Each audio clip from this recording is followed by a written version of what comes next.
Hi, Year 7. Welcome to the next lesson in our topic on developments in health and medicine. This is going to be the second part of what we were doing last week. So if you remember last week, the period was the Renaissance. We thought about Ambrose Pare, that very famous French surgeon. He'd come up against all of these very horrific injuries because he was working with the French army. And as a result, he was able to try and test new techniques. He even copied a little bit about what the Romans had been doing 1,000 years before him.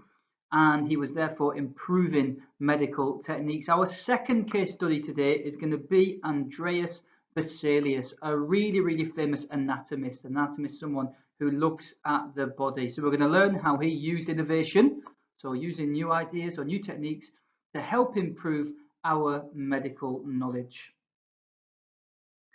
Everyone should be able to describe two of his improvements in medical knowledge.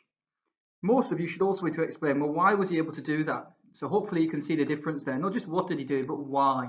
What was it that he was doing differently, or what was different about the Renaissance period that helped him make improvements? And lastly, and this is just based on an extension task, some of you might even be able to judge, who do you think was the best? Who had the biggest impact on medical knowledge? Was it Pare? Was it Vesalius? It might even be an Englishman called William Harvey. But again, that is just an extension task. So, a starter task, there's no writing involved, just a thinking one. You can pause the video, you don't need to draw any lines obviously, but can you match these ideas on the left to the descriptions on the right? These are all reasons why there was improvements during the Renaissance, during this period, from after the 1300s up to the 1500s. So pause the video now, have a quick read through, can you match them? And then we'll see if you are correct. Okay, so those are the answers. Very briefly, religion had a very powerful impact on people in Europe. However, it was slowly starting to become a bit more relaxed during the Renaissance. Communication was improving, so you might have heard something called the printing press. We actually learned about that in year 8, but it meant that ideas were starting to spread quicker than before, and that meant that learning sped up very fast and encourage people to try new things, and that led to improvements in knowledge in health and medicine. Art improved a lot. People like Leonardo da Vinci were using new techniques, which meant that they were now producing much more accurate images than they'd ever done before of the human body. And again, that meant that learning could improve in things like textbooks. There was an increase in education as well. And lastly, just like we heard last week, surgery was starting to improve as well, like Ambrose Pare in particular, trialing with these new methods and improving our knowledge of the body.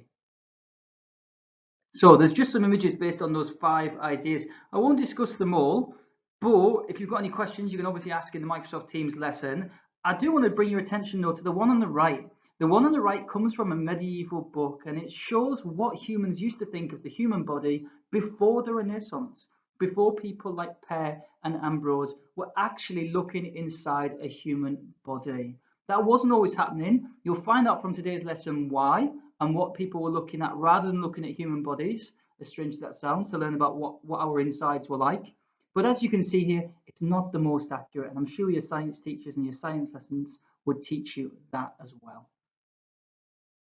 Okay, so what do you need to do for today's lesson? Everyone should complete tasks 1 and 2 of the assignment. There's a Word document on there. You can just edit it and then it should just save automatically, and I can see how you're getting on during the lesson and I can give you feedback afterwards. If you work through that really fast, then have a think about the third task, the extension. Who do you think was the greatest? Was it Pare, Vesalius, or if you're working super fast and you're super keen, there's even a short video about an Englishman called William Harvey who was learning all about the heart and its real purpose and what it does. You might even want to consider him as well.